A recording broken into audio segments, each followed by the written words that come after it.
উগ্রতা বেশি দেখেন না, বেশি উগ্রতা ভালো না।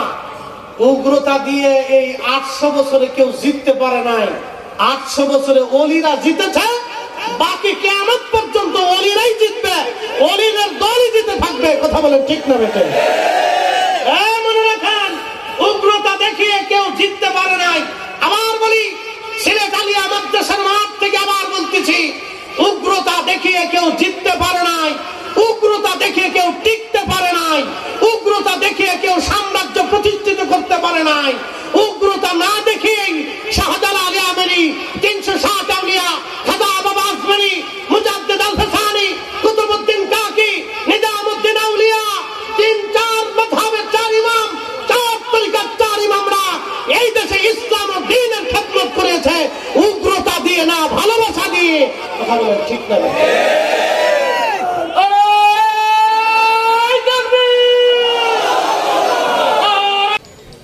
إن الحمد لله الصلاة والسلام على رسول الله وعلى آله وأصحابه وأهل بيته.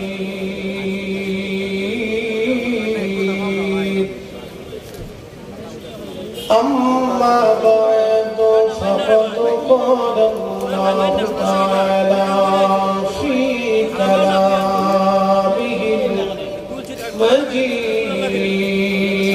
المجيد: إن الذين آمنوا وعملوا الصالحات أولئك هم خير البرية.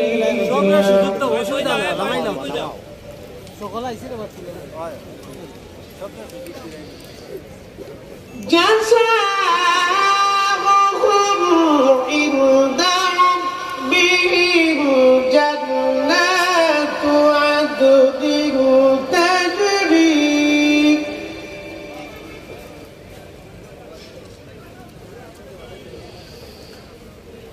جنات عدن تجري من تحتها الأنهار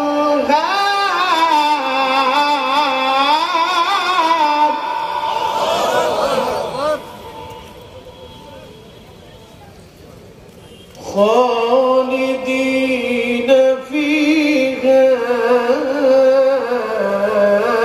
أبدا.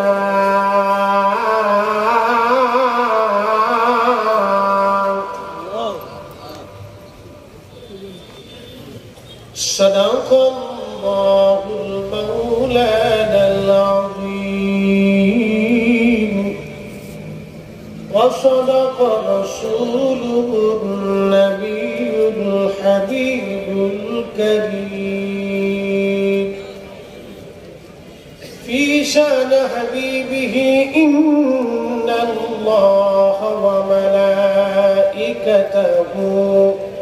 يصلون على النبي يا أيها الذين آمنوا صلوا عليه وسلموا تسليما.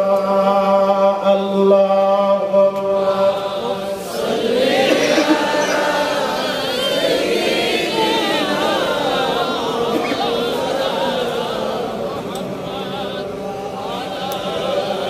على سيدنا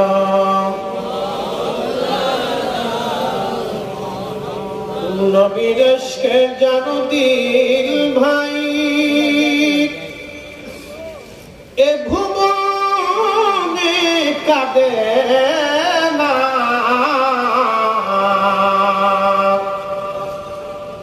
রোজ হাসরে ভাই জানতারা নবীজির দেখা পাবে না। আল্লাহুম্মা জবান খুলে আল্লাহু আকবার। লা ইলাহা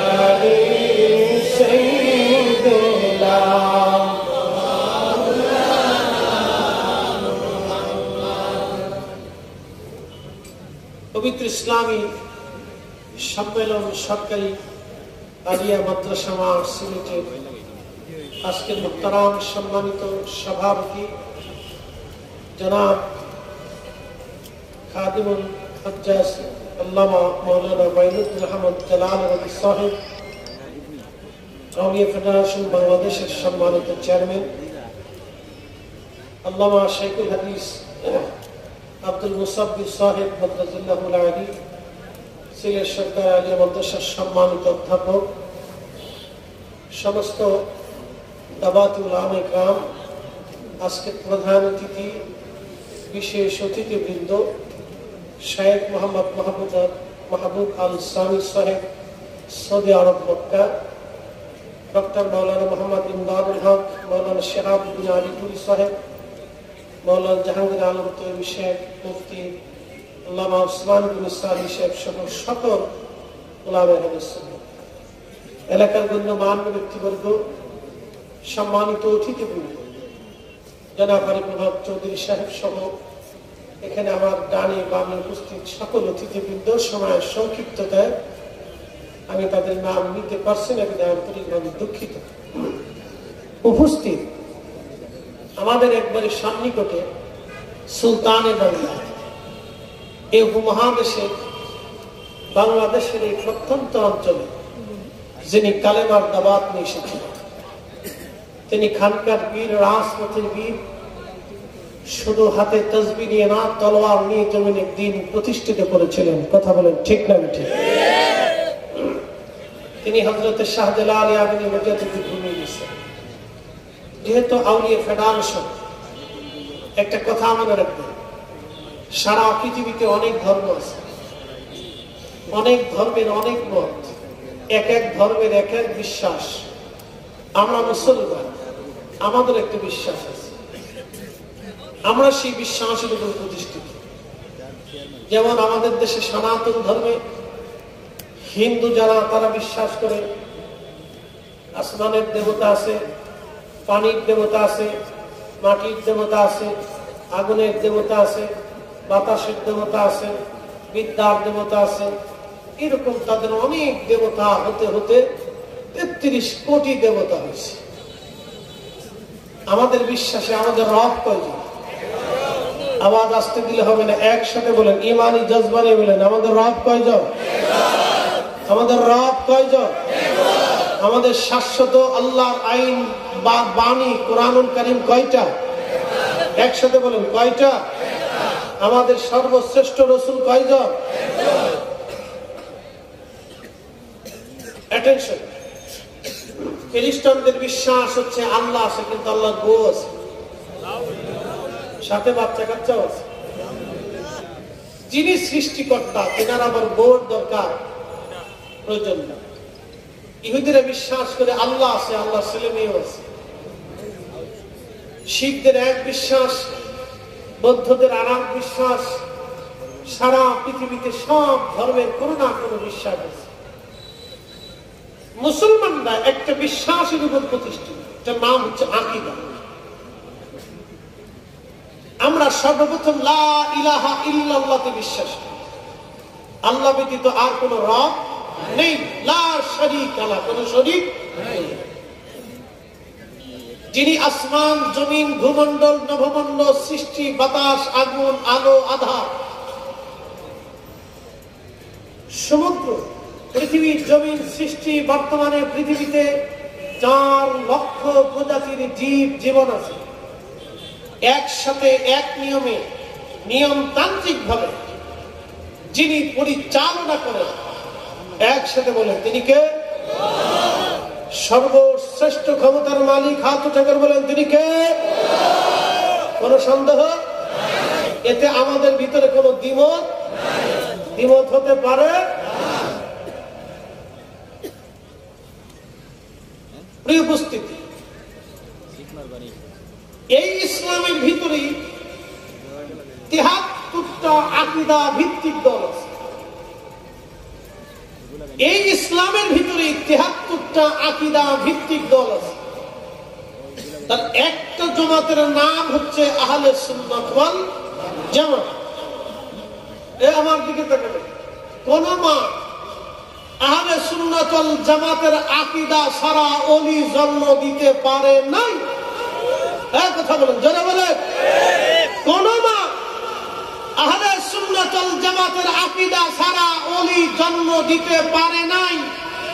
শাহজালাল ইয়ামানি আহলে সুন্নাত ওয়াল জামাতের অনুসারী, খাজা বাবা আজমিরি আহলে সুন্নাত ওয়াল জামাতের অনুসারী, 360 আউলিয়া আহলে সুন্নাত ওয়াল জামাতের অনুসারী, আল্লামা সাহেব কিবলা ফুলতুলি আহলে সুন্নাত ওয়াল জামাতের অনুসারী, শাহ ওয়ালিউল্লাহ মুহাদ্দিস দেহলভী আহলে সুন্নাত ওয়াল জামাতের অনুসারী, মুজাদ্দিদ আল ফিসানি সিরহিন্দি আহলে সুন্নাত ওয়াল জামাতের অনুসারী, খাজা বাকি বিল্লাহ আহলে সুন্নাত ওয়াল জামাতের অনুসারী, খাজা বাহাউদ্দিন নকশবন্দি আহলে সুন্নাত ওয়াল জামাতের অনুসারী, হযরত ইমাম মালিক ইবনে আনাস আহলে সুন্নাত ওয়াল জামাতের অনুসারী, ইমাম আহমদ ইবনে হাম্বল আহলে সুন্নাত ওয়াল জামাতের অনুসারী, ইমাম শাফিঈ আহলে সুন্নাত ওয়াল জামাতের অনুসারী, ইমামুল আযম আবু হানিফা আহলে সুন্নাত ওয়াল জামাতের অনুসারী।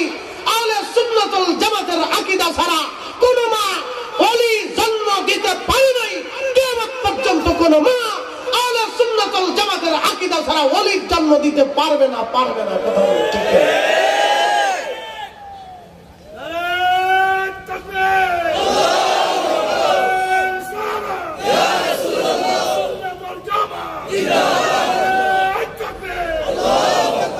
বুঝতে কি কোনো অসুবিধা? এক এক ধর্মের এক এক বিশ্বাস। আহলে সুন্নাত ওয়াল জামাতের একটা বিশ্বাস আছে। আপনাকে নাজাত পেতে হলে সেই বিশ্বাসে আসতেই হবে, বিকল্প কোনো রাস্তা নেই। প্রিয় উপস্থিতি হাজিরিন, এই ঈমানের জন্য, আকীদার জন্য সাহাবায়ে কেরামের পিঠে চামড়া চলে গেল, জীবন চলে গেল, সংসার হারালেন, দেশ দেশান্তর হলেন, চোখের সামনে সন্তান শহীদ হলো, নিজে শহীদ হলেন, স্ত্রী শহীদ হলো, স্বামী শহীদ হয়ে গেল।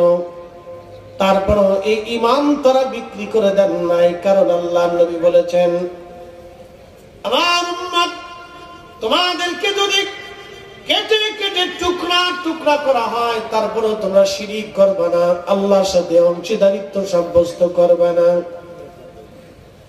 তোমাদেরকে যদি কেটে কেটে টুকরা টুকরা করা হয়, আল্লাহর সাথে শিরিক করবে না, অংশীদারিত্ব করবে না, কারণ তিনি রব। যদি অংশীদারিত্ব নিয়েই কবরে চলে যান, কোরআন বলতেছে, ইন্নাল্লাযীনা কাফারু মিন আহলিল কিতাবি ওয়াল মুশরিকিনা ফি নারি জাহান্নাম খালিদিনা ফিহা। নিশ্চয়ই যারা মুশরিক, যারা কাফির, এক আল্লাহকে বিশ্বাসী না, আমার রাসূলে বিশ্বাসী না, কিতাবে বিশ্বাসী না, কবরের সওয়াল জবাবে বিশ্বাসী না, হাসরে বিশ্বাসী না, ফেরেশতায় বিশ্বাসী না, পূর্ববর্তী নবীদের উপরে, কিতাবের উপরে বিশ্বাসী না, জান্নাত জাহান্নামে বিশ্বাসী না, হাউজে কাউসারে বিশ্বাসী না, হাসরের মাঠে যারা বিশ্বাসী না, ফুলসিরাতে যারা বিশ্বাসী না, আল্লাহ ডাক দিয়ে বলতেছেন তারা কাফির।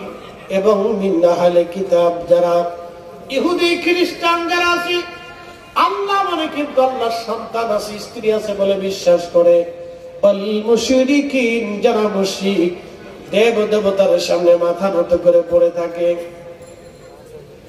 সে মনে করে মাটির মূর্তি আমার খোদা, সে ভাবতেছে পাথর আমার খোদা, সে মনে করে গাছ আমার খোদা।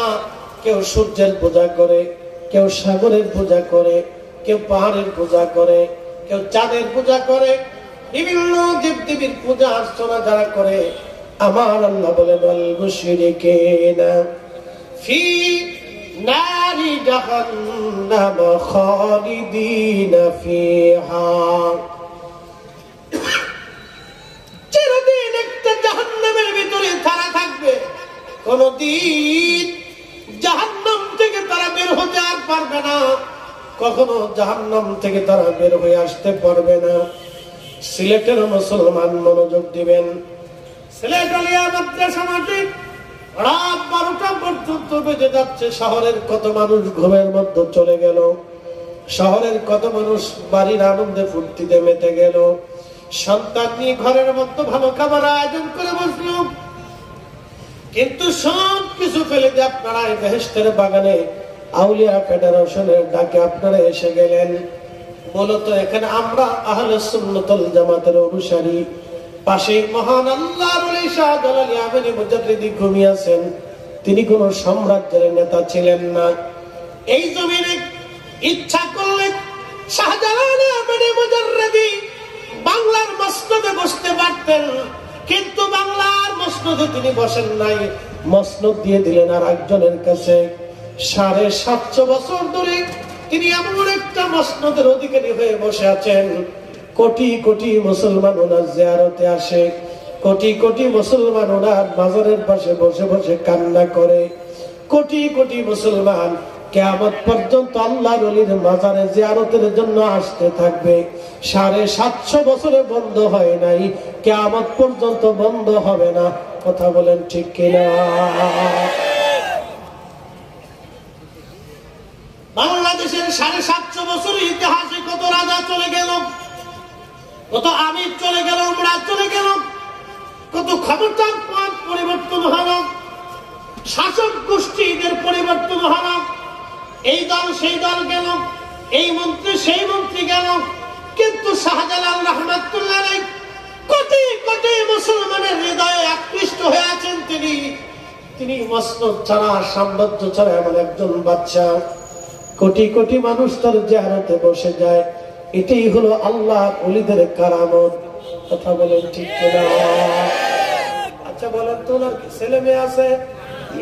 একসাথে বলেন, আছে? ওনার কি অনেক বড় মাদ্রাসা আছে, রাজনৈতিক দল আছে? বলে মানুষ কেন আছে?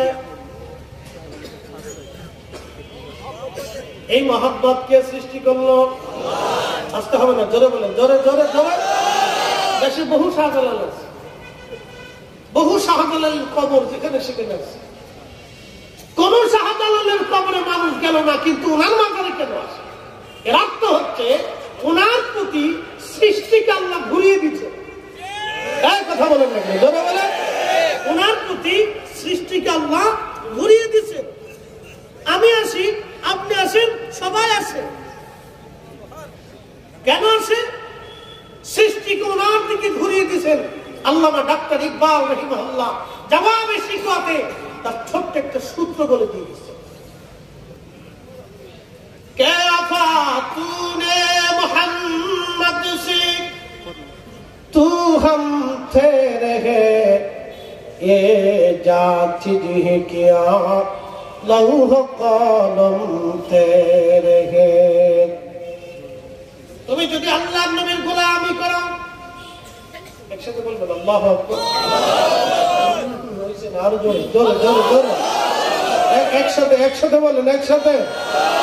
আমি জানি ব্যাখ্যা না দিয়ে গেলে কালকে আমার বলবে যে এটা বেদাতি, আল্লাহর গোলামি বাদ দিয়ে রসুলের গোলামি শুরু করছে।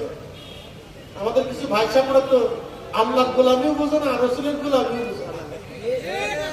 এটা আমরা আবার বেদাতিও আখ্যা দেয়, মাজার হুজারি বীর বুজারি বানায়। কি কথা বল না কেন?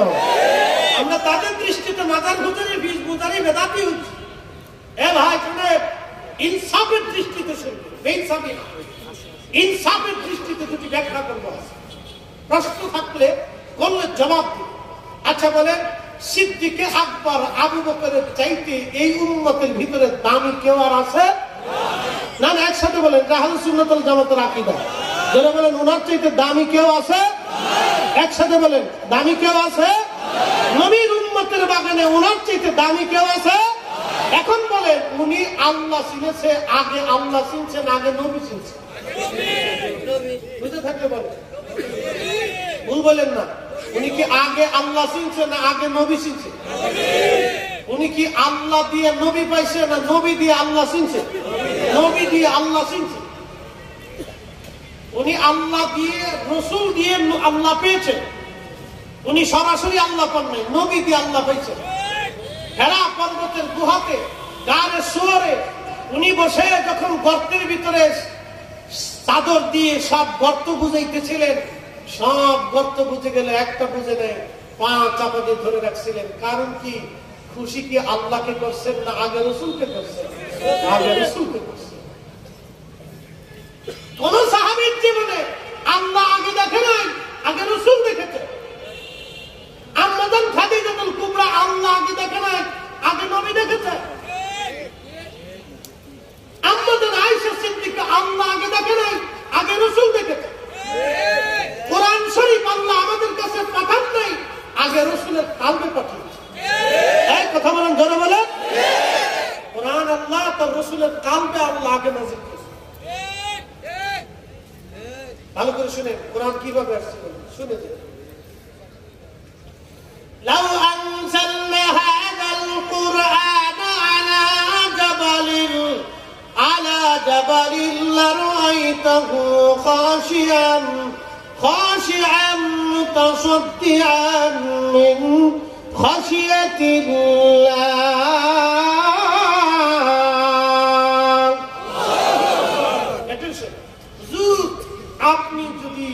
আমি যদি কোরআনকে পাহাড়ের উপরে নাযিল করতাম, আলা জাবাল লারাআইতাহু, আপনি দেখতেন, খাশিআন মুতাসাদ্দিআন মিন খাশিয়াতিল্লাহ, আমি আল্লাহর ভয়ে এই পাহাড় গলে গলে শেষ হয়ে গেছে। পৃথিবীর সবচেয়ে বড় পাহাড়ের নাম হচ্ছে মাউন্ট এভারেস্ট, উচ্চতা 29,000 ফিট। এই বিশাল পাহাড়ের উপরে যদি কোরআন আল্লাহ নাযিল করতে, পাহাড় গলে শেষ হয়ে যেত। এই কোরআনটা আল্লাহ 23 বছরের জীবনে 114টি সূরার বিন্যাসে 6,666 আয়াতের মাধ্যমে ধীরে ধীরে প্রয়োজনে শর্ত সাপেক্ষে বিভিন্ন কারণে আল্লাহ তার রাসূলের কাল মুবারকে কোরআন নাযিল করেছেন। না না, জোরে বলেন, জোরে জোরে জোরে জোরে। পাহাড় যেটা সহ্য করতে পারে না, রাসূলের কাল সেটা সহ্য করতে পারে। তো কালবের ওজন, কালবের শক্তি কত বলে দেয়। বলেন যারা বলেন রাসূল আমাদের মতো বিরাট মুফাসসির কোরআন ব্যাখ্যা করে চলে যাচ্ছে, আপনার ব্যাখ্যা শুনে মানুষ হতভম্ব হয়ে গেছে। বাপরে বাপ, মদিনা ইউনিভার্সিটির অনেক বিরাট বড় শেখ আজহার থেকে ফিরে আসছেন, অমুক থেকে ফিরে আসছেন, ডক্টর ডাক্তার নানান সাথা। পৃথিবীর সমস্ত ডাক্তারকে যদি এক পাল্লায় দেন, আর রাইসুল মুফাসসিরিন আব্দুল্লাহ ইবনে আব্বাসের জুতা আর এক পাল্লায় দিলে ওনার জুতার ওজনের সমান হবে না। মনে রাখবেন, আমরা কোরআনের তাফসীর করার আগে শতবার হিসাব করে ব্যাখ্যা করছি।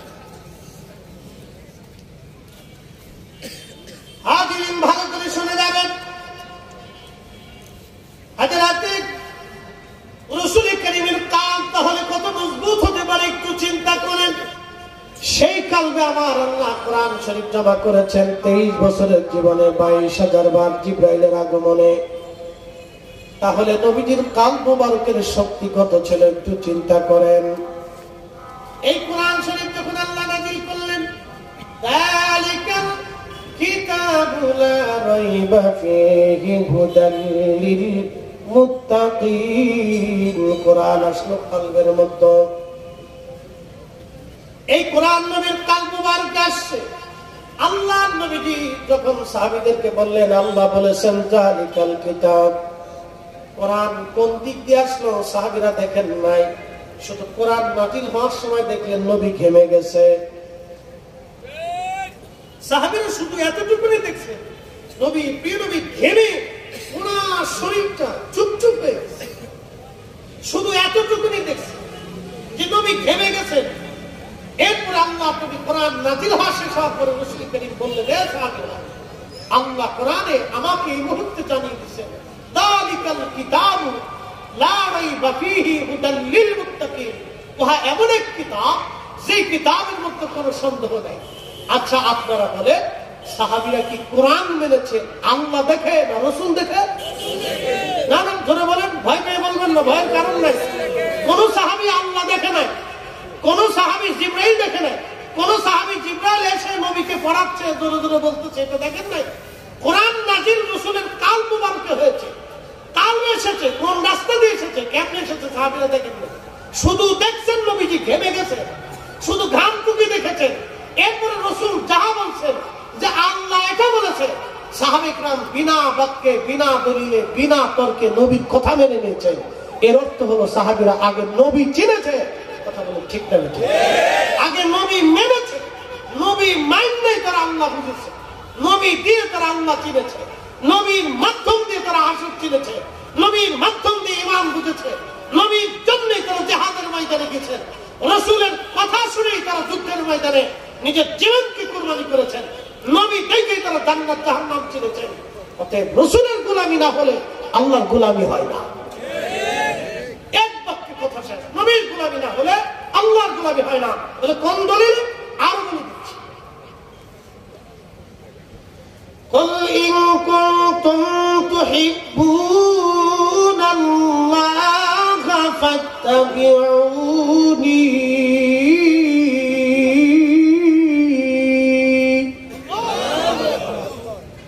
রাত বেশি, আপনাদের বুঝতে কি কোনো অসুবিধা হচ্ছে? একসাথে আবার বলে তো ইয়া রাসূলুল্লাহ, মনোযোগ, রাত আর বেশি বাড়াবে না, কথা বলে শেষ করছি। কুল, হুজুর আপনি বলেন, ইন কুনতুম তুহিব্বুনাল্লাহ, চূড়ান্ত ভাবে কেউ যদি আমি আল্লাহকে পেতেই চাই, একবার আল্লাহকে ভালোবাসা মানে আল্লাহ পাওয়া, আল্লাহকে ভালোবাসা মানে আল্লাহকে খুশি করা, আল্লাহকে ভালোবাসা মানে আল্লাহ মানা, আল্লাহকে ভালোবাসা মানে আল্লাহর সব আইন নিজের জীবনে বাস্তবায়ন করা, আল্লাহকে ভালোবাসা মানে আল্লাহর জন্য জীবন দেওয়া, আল্লাহকে ভালোবাসা মানে আল্লাহর জন্য সবকিছুই করা, সবকিছুই আল্লাহর জন্য, সবকিছুই আল্লাহর জন্য।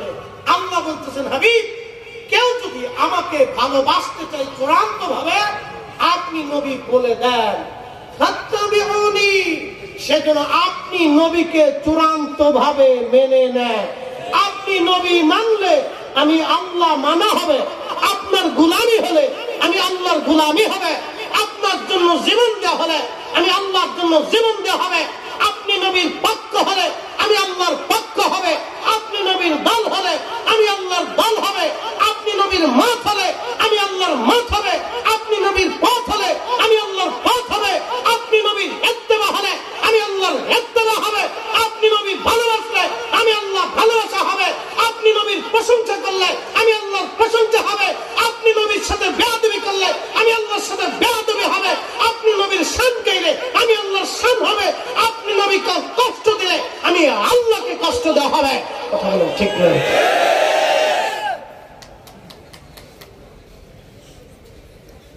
কথা বুঝতে কি আর কোন জটিলতা আছে? সহজ। আপনি কোরআন বুঝেন না, সেটা আপনার বুঝেন, আপনি আমদানি খালি বেদাতি বেদাতি করেন কারণ, হ্যাঁ, আপনি কোরআন বুঝেন না, সাপাটা আপনার বুঝেন তো, আপনি খালি আমদানি বেদাতি বেদাতি করেন কারণ, আপনি বুঝেন না সেটা আপনার বুঝেন। কোরআনের সূত্রে কোরআন ঠিক আছে, কোরআনের জায়গা কোরআন ঠিক আছে, আপনি বুঝেন না সেটা আপনার বুঝেন। এই কোরআন যারা বুঝেছিল, এই জন্য কাজী নজরুল আন্ডার মেট্রিক, এত বড় মেধাবী কোন মা সন্তান বাংলা জন্ম দিতে পারবে কিনা আমি জানি, তিনি সন্দেহ সন্দেহ রাসূলের প্রশংসা করছেন। একসাথে বলবেন মারহাবা। একটা সন্দেহ শুনি, আল্লাহকে যে পাইতে চায়, আল্লাহকে যে পাইতে চায়, হযরতকে ভালোবেসে, আরশ কুরসি লৌহ কলম না চাহিতে পেয়েছে সে। মারহাবা। রাসূলের গোলামি আল্লাহর গোলামি। একসাথে বলে নবীর গোলামি, একসাথে বলে নবীর গোলামি, নবীর দল, নবীর পক্ষ, নবী মানা, নবী মানা, নবীর ভালোবাসা, নবীর শান। এই জন্য আবু বকর শুধু নিজে খেদমত করেন, আর একটা ছোট্ট কন্যা সন্তানকেও দিয়ে নবীজির সাথে বিবাহ মোবারক করিয়ে আমাদের আম্মা জান আয়েশা সিদ্দিকা রাদিয়াল্লাহু আনহাকে দিয়ে আবু বকর সিদ্দিক আল্লাহর নবীর ভিতরের বাড়িরও খেদমত করিয়েছে। বাড়িতে গবেষণা করবেন যে একজন ব্যক্তি তার জীবনে কতটুকু ভালোবাসা বলে নিজের অর্থ ব্যয় করছে, নিজের থেকে জিহাদে যুদ্ধে ডানে বামে পিছনে সামনে মাল খরচ করে জীবন খরচ করে নিজের যুদ্ধে জিহাদে অংশগ্রহণ করে খেদমত করেছে। এরপরেও তার নিজের ছোট্ট কন্যা সন্তানকে বিয়ে দিয়ে নবীজির ভিতরের বাড়িরও খেদমত করিয়েছে। এই জন্য উনি উম্মতের শ্রেষ্ঠ ব্যক্তি। এই জন্যই ভালোবাসার জন্য উনি সিদ্দিক। একসাথে বলবেন আল্লাহু আকবার। বুঝে যেতে হবে, কঠিন কোন জটিলতা নাই। আপনি বুঝেন না সেটা আপনার বুঝে কোন জটিলতা এবং তারাম উপস্থিতি একটা বাক্য শেষ সময় বলে অলি হতে হলে আগে নবী পেতে হবে। জোরে জোরে বলেন, জোরে বলে। অলি পেতে হলে কি পেতে হবে? নবী পেতে হবে। আমরা সেই মুসলিম, আমরা সেই মুসলিম এদেশে তাওহীদ রিসালাত তাওহীদ রুবুবিয়্যাতের সাক্ষা আল্লাহর জমিন আল্লাহর দ্বীন কালেমার পতাকা উড্ডীন করার জন্য যুগে যুগে যুগে যুগে অসংখ্য আউলিয়া কিরাম এসে কালেমার দিশা দিয়েছেন। এটা আউলিয়া কিরামের জমিন। কথা বলেন ঠিক না বেঠিক? আউলিয়া কিরাম করেন জমিন। তবে এই জমিনে নীল নকশা চলতেছে। সতর্ক হবেন। বর্তমানে আমাদের দেশে হিন্দু সম্প্রদায়ের সাথে আমাদের কোনো মতানৈক্য নাই। তারাও দেশের নাগরিক, আমরাও দেশের নাগরিক। ইসকন নামে এক উগ্র সন্ত্রাসী সনাতন ধর্মী জঙ্গি গোষ্ঠীদের মাধ্যমে আমাদের দেশে নতুন করে সাম্প্রদায়িকতার এই অশান্তি সৃষ্টি করার চেষ্টা চলতেছে। কথা বলেন ঠিক না বেঠিক? আমাদেরকে সতর্ক হতে হবে। আমরা যেমন আহলে সুন্নাত ওয়াল জামাত যারা আমরা যারা আছি, আমরা যেমন উগ্রতা জঙ্গিবাদে বিশ্বাসী না, অতএব এদেশে কোন উগ্র জঙ্গিবাদ সৃষ্টি হতে দেওয়া হবে না। কথা বলেন ঠিক না বেঠিক? সে যে ধর্মের হোক, যে ধর্মেরই হোক, কোন উগ্রবাদ জঙ্গিবাদের দেশে সৃষ্টি হতে দেওয়া হবে না। এই উপস্থিতি এই অশান্তি সৃষ্টি করার পায়তারা চলতেছে। 800 বছর ধরে এই জমিন মুসলমানরা শাসন করেছে। একসাথে বলবেন আল্লাহু আকবার। কত বছর? সুলতানে বাংলা ঘুমিয়েছে। উনি যখন এই বাংলা দখল করলেন, তখন উনি যদি বলতেন যে বাংলার কোন রাউন্ডে একটা প্রতিমা হবে না, একটা জায়গাও পূজার কোন মন্দির ঘর থাকবে না, ইচ্ছা করলে ওনার সেনা শক্তি দিয়ে ওনার সেই রাষ্ট্রীয় ক্ষমতা দিয়ে উনি বন্ধ করে দিতে পারতেন, কিন্তু উনি দেন। অনেক 750 বছর ধরে বাংলার ইতিহাসে আমরা একই অবস্থান সহাবস্থানে মিলেমিশে ব্যবসা বাণিজ্য অর্থনীতি রাজনীতি সমাজনীতি আমরা একসাথে চলতেছি। মাঝখান থেকে এক সন্ত্রাসী উগ্র জঙ্গি গোষ্ঠীর মতো বানিয়ে দিয়ে আমাদের দেশে সাম্প্রদায়িকতা হিন্দু মুসলমানের দাঙ্গা মারামারি সৃষ্টির পায়তারা চলতেছে। কথা বল ঠিক কিনা? এগুলি থেকে আপনারা সতর্ক হতে হবে। আল্লাহ আমাদেরকে ভয়াবহ ফিতনা থেকে আগামী দিনের বাংলাদেশের নিরাপত্তা যেন আল্লাহ আমাদেরকে দান করে, সহ অবস্থানে থেকে যেন আমরা দ্বীন ও মিল্লাতের খেদমত করতে পারি। দ্বীন আমাদের জাদ্দার, সুন্নাত আমাদের সবার। কথা বলেন ঠিক না বেঠিক? আমরা দেশের প্রয়োজনে এক এবং অভিন্ন। আবার বলে দিন, চট্টগ্রামে, ফেনীতে, নোয়াখালীতে, কুমিল্লাতে বন্যা হয়েছিল। এই বন্যাতে বাংলাদেশের সর্বঘরানার উলামায়ে কিরাম বন্যায় আলেমরা, সংগঠন, ব্যক্তি, দেশ, রাষ্ট্র, সমাজ, বিভিন্ন সংগঠন, যুব, মহিলা, নারী, সব সংগঠন থেকে একসাথে ঝেপে দিয়ে সবাইকে ত্রাণ দেওয়া হয়েছে। কথা ঠিক কিনা? সবাইকে ত্রাণ দিয়েছে। সিলেটে যখন বন্যা হলো, তখন বাংলাদেশের সব মানুষ, সব সংগঠন এসে একসাথে বন্যায় সহযোগিতা করছে। দল আর বেদল নেই, রাজনীতি আর বেরাজনীতি। বুঝে যাবে। ত্রাণ দেওয়ার সময় কি বলা হয়েছিল যে তোমরা যারা মিলাদ করো তাদেরকে ত্রাণ দিও না। আবার যারা সুন্নি মানুষ ছিল তারা কি ত্রাণ দেওয়ার সময় বলছে যে তোমরা যারা মিলাদ করো না তাদেরকে ত্রাণ দেবে না, এরকম কি কোনো কথা বলা হয়েছে? তার অর্থ হচ্ছে দেশের স্বার্থে আমরা এক এবং অভিন্ন। জোরে বলেন, জোরে বলেন, কথা বলেন। দেশের জন্য আমরা এক এবং অভিন্ন, কথা বলেন ঠিক কিনা? দেশের স্বার্থে আমরা এক এবং অভিন্ন, দেশের জন্য আমরা এক দেহ, এক মন, এক আত্মা, এক প্রাণ, এক অংশ, এটা মনে রাখতে হবে। ধর্মীয় মতানৈক্যতা আমাদের হবে। আপনার মসজিদে মিলাদ হবে, আপনি বাধা দিবেন কেন? কেন বাধা দিতে পারেন? মিলাদুন নবীর জুলুস হবে, র্যালি হবে, আপনি কেন বাধা দিতে পারেন? আপনি করেন না, আমি আপনার জোর করে করাই দিলাম কেন?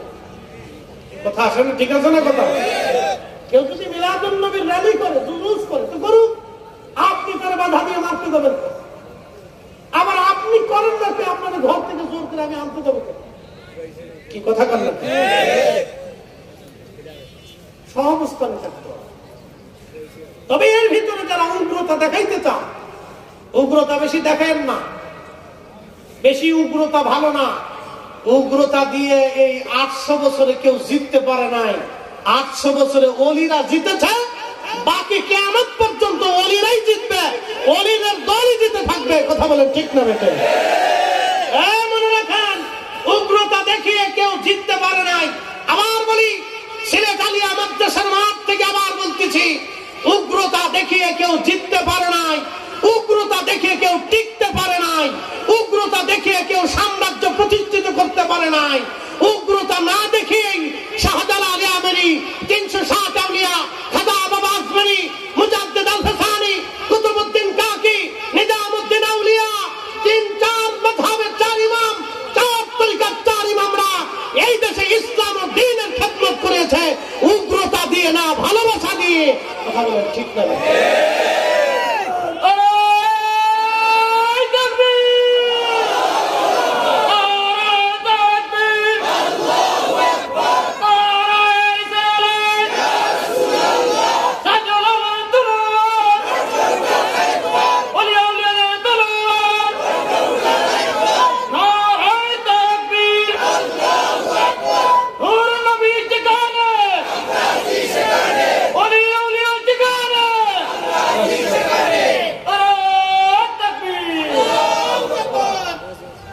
আমি কি ভুল বললাম?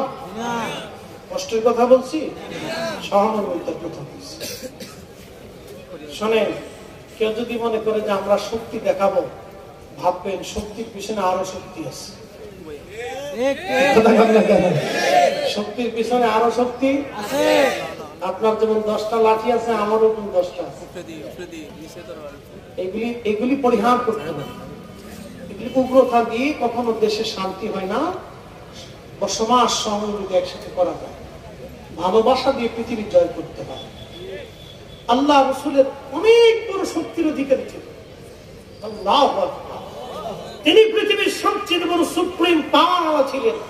আঙ্গুলের ইশারাতে চাঁদ কেঁপে কেঁপে দুখণ্ডিত হয়েছে, সূর্য উঠে গেছে, সমুদ্র স্টাম্প হয়ে গেছে, পাহাড় ছুটে পড়েছে, সমস্ত প্রাণীকুল দৌড়ে শেখ নবীর কদমের মধ্যে ঝাঁপিয়ে পড়েছে। তিনি সেই মহান সুপ্রিম বলা হওয়া সত্ত্বেও তিনি ক্ষমতা দেখান না। তিনি তখনও ভালোবাসা দিয়ে, সঙ্গী দিয়ে, ভালোবাসা দিয়ে কাছে টেনে নিয়েছেন। তিনি যুদ্ধ করতে চান নাই, যুদ্ধ চেপে আসলে তিনি করছেন। নবীর জীবনে কোনোদিন দেখেন নাই তিনি ইচ্ছা করে যুদ্ধে জড়িয়েছেন। যুদ্ধ আসার পরে তিনি এটাকে প্রতিকার করছেন। উনি ইচ্ছা করে যুদ্ধে জড়াবেন। আমরাও ইচ্ছা করে যুদ্ধে জড়াইতে চাই না, কিন্তু চেপে আসলে তখন আমরা আর কিছু করার থাকে না। কথা বলেন ঠিক না বেটি? তখন আমাদের আর কিছু করার থাকে না। আমরা ছোট্ট একটা বাংলাদেশে 18 কোটি মানুষের বসবাস। আমরা চাই এই দেশটা সুন্দর থাকুক, সবাই অর্থনৈতিকভাবে স্বাবলম্বী হয়ে যায়, সবাই সুখে থাকুক। বন্ধু আমার কথা মনে রাখবেন, সব মা তার সন্তানকে ভালোবাসে, সব মা তার সন্তানকে ভালোবাসে, সব মা চায় তার সন্তান প্রতিষ্ঠিত হোক। আমার মা নিজের নামটাও লিখতে পারতেন, আমার মা নিজের নামটাও লিখতে পারতেন। কিন্তু স্বপ্ন দেখেছেন আমার সন্তানটাকে আমি আলেম বানাতে, চেষ্টা করেছেন, আলেম হতে পারিনি। ওনার চেষ্টা কিছুটা হলো ফসল আল্লাহ দিচ্ছে। প্রত্যেক মা তার সন্তানকে ভালোবাসে। আমরা প্রত্যেক মায়ের সন্তানকে ভালোবাসি, সে যে মতো।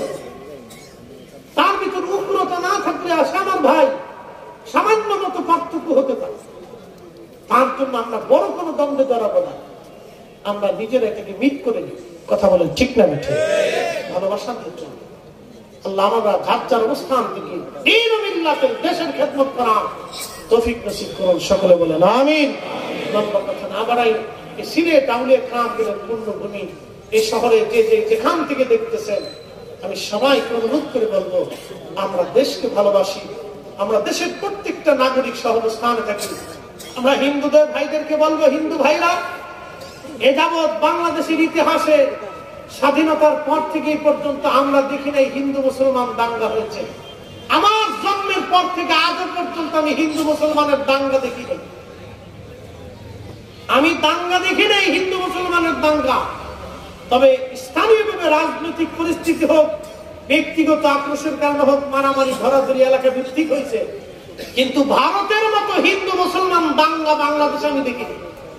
ভারতে যেমন মাঝে মধ্যে দাঙ্গা হয়ে শত শত মুসলমান হত্যা করা হয়, মসজিদ পুরানো হয়, আযান বন্ধ করে দেওয়া হয়, এইরকম পরিস্থিতি বাংলাদেশে হয় নাই। আমরা কোন মন্দির আক্রমণ করি নাই, কারো পূজা বন্ধ করে দেই নাই। কথা বলেন ঠিক না বেঠে? আমরা এগুলি করি নাই, এগুলি আমাদের ইসলাম শিখাই দেয়। আপনারটা করতেছেন করেন, কিন্তু উগ্রতা দেখাই ইসকন দিয়া, সন্ত্রাসী দিয়া আপনারা দেশে ঝামেলা করলে সে ক্ষতি আপনাদের কি পোহাইতে হবে, এই ক্ষতি আমাদের হবে না। কথা বলেন ঠিক কিনা? যাই হোক, আমরা মিলেমিশে কাজ করব, আল্লাহ মিলেমিশে থাকার তৌফিক বলেন আমিন। কথা আর বাড়াবো না, যেহেতু আমাদের সংক্ষিপ্ত সময়, আল্লাহ বুঝার তৌফিক বলেন আমিন।